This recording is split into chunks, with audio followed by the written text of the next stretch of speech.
Hello friends, welcome back to my channel.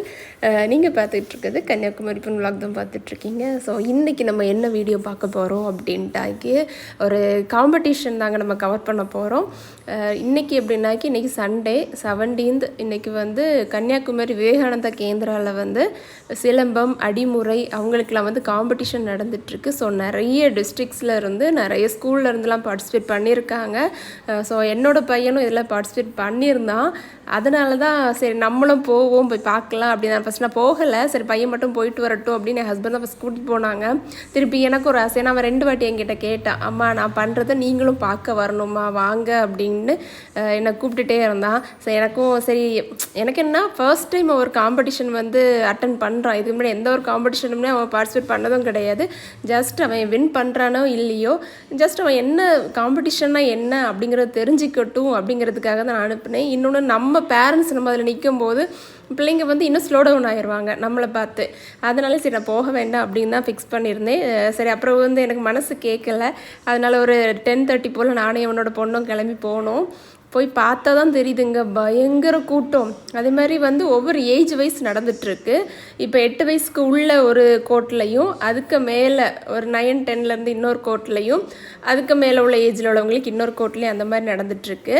அதுக்கப்புறம் ஆயுதங்கள் வச்சு பண்ணுறது, அடிமுறை பண்ணுறவங்களுக்கு தனியாக, இப்படி ஒவ்வொரு இடத்துலையும் ஒவ்வொரு கண்டஸ்ட் அப்படி நடந்துகிட்டே இருந்துச்சு. அங்கங்கேயா கூட்டம் கூட்டமாக இருந்தாங்க. ஸோ நான் டேரெக்டாக போய் என் பையன் எங்கே நிற்கிறானோ அங்கேயே நான் நின்றுக்கிட்டேன்.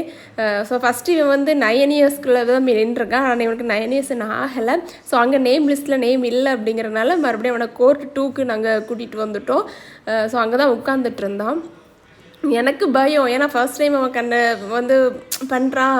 இன்னொன்று, எனக்கு ஸ்டேஜ் ஃபியர் உண்டு. நான் அதனால என்னன்னாக்கி நான் எந்த ஒரு காம்படிஷன்லையும் நான் பார்ட்டிசிபேட் பண்ணதே கிடையாது. ஸ்டேஜ் ஏறனாலே எனக்கு அந்த ஒரு கூச்சம்னு சொல்லுவாங்க இல்லையா, ஸோ அந்த மாதிரி எனக்கு ஃபீல் ஆகிருக்கு. நான் வந்து ஒரு காலேஜ் படிக்கிற டைமில், அப்புறம் ஹையர் ஸ்டடீஸில் தான் நான் வந்து காலேஜ் இந்த ஸ்டேஜில் நான் ஏறி இருக்கேன். அதுக்கப்புறம் எனக்கு கொஞ்சம் ஸ்டேஜ் ஃபியர் கம்மியாக இருக்குது. இப்போ ஓகே, இப்போ ஓரளவு பரவாயில்ல. இருந்தாலும் இன்னும் வந்து டக்குன்னு யார்கிட்ட போய் பேசணும் அப்படிங்கிறம்போது நான் கொஞ்சம் தயங்க தான் செய்வேன். ஸோ என்னோடய பிள்ளைங்க வந்து அந்த மாதிரி இருக்கக்கூடாது அப்படிங்கிறது என்னோட விருப்பம். இருந்தாலும் அம்மா அப்பா எப்படியோ அதே மாதிரி தானே பிள்ளைங்களும் இருப்பாங்க. ஸோ அது மாதிரி தான் அவங்களும் இருக்கிறாங்க. எனக்கு அந்தனால ஒரு ஃபீல் ஆச்சு, நம்ம பையன் வந்து கூட்டத்தை பார்த்து பயந்துருவானோ, செய்யாமல் இருப்பானோ அப்படின்னு எனக்கு 2-3 நாளாவே தோணிட்டு இருந்துச்சு. நான் அதனாலே சொன்னேன், நீ வந்து உன்னோட கான்சன்ட்ரேஷன் ஃபுல்லுமே நீ கையில் வச்சுருக்க அந்த சிலம்பத்தில் தான் இருக்கணும். நீ சிலம்பம் பண்ணுறது நீ ப்ராப்பராக பண்ணிக்கிட்டே இரு. நீ யாரையுமே பார்க்காத, அக்கம் பக்கத்தில் யாரையுமே நீ பார்க்காத, அம்மா அப்பா இருக்காங்களான்னு கூட நீ தேடாத. ஏன்னா என்ன கண்டனும் இப்போ ஸ்கூல்லாம் காம்படிஷன் இல்லை, அந்த ஸ்கூல் டேக்கெலாம் கூப்பிடுவாங்க இல்லையா, நான் டான்ஸ் ஆட நீங்கள் பார்க்க வாங்க அப்படின்ட்டு. நானும் சார் நம்ம பிள்ளைங்க ஆடுறாங்களேன்னு ஃப்ரெண்டில் போய் உட்காருவோம். நம்மளை கண்டதும் அவங்க வைக்கிற ஸ்டெப் எல்லாமே மறந்துடுவாங்க.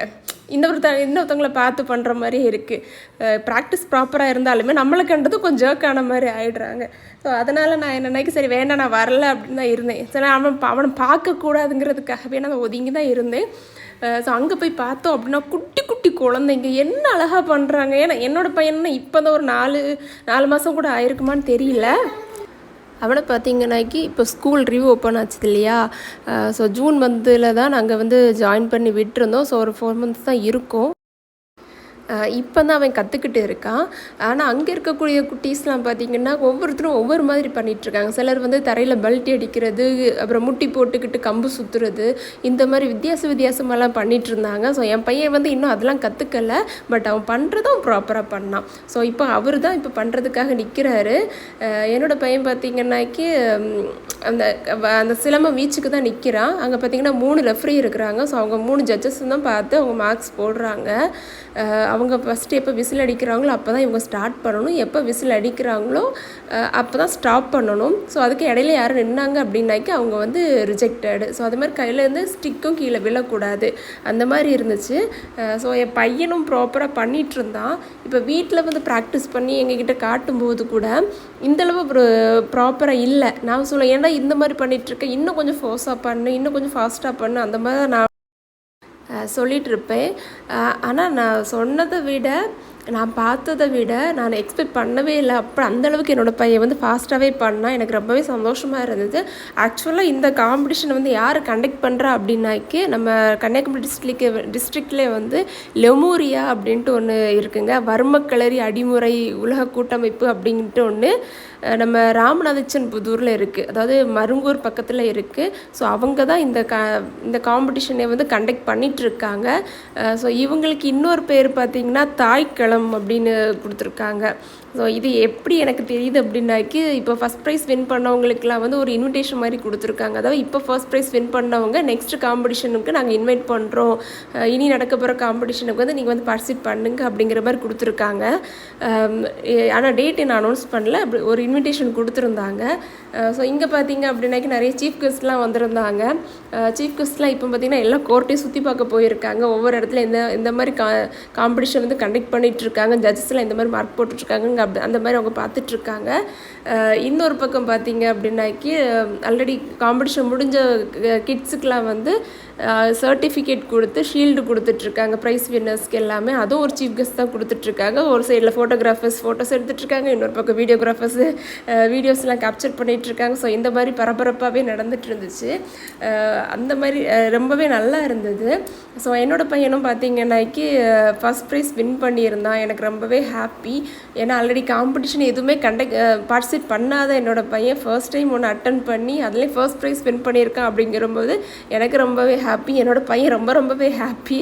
அவனுக்கு கால் கீழே நிற்கவே இல்லை, அந்தளவுக்கு ரொம்பவே ஹாப்பியாக இருந்தான். ஸோ எங்களுக்கு ரொம்பவே சந்தோஷமாக இருந்துச்சு. ஃபர்ஸ்ட் தடவை வந்து ஒரு ப்ரைஸ் வின் பண்ணியிருக்கான் அப்படிங்கிறபோது. ஏன்னா ஃபஸ்ட் அவன் வந்து சிலம்பம் போகணும் அப்படிங்கும்போது இன்ட்ரெஸ்ட்டாக போகலை. ஏன்னா காலையில் 6 o'clock கிளம்பி போகணும் அப்படிங்கும்போது அவனுக்கு இன்ட்ரெஸ்டே இல்லை.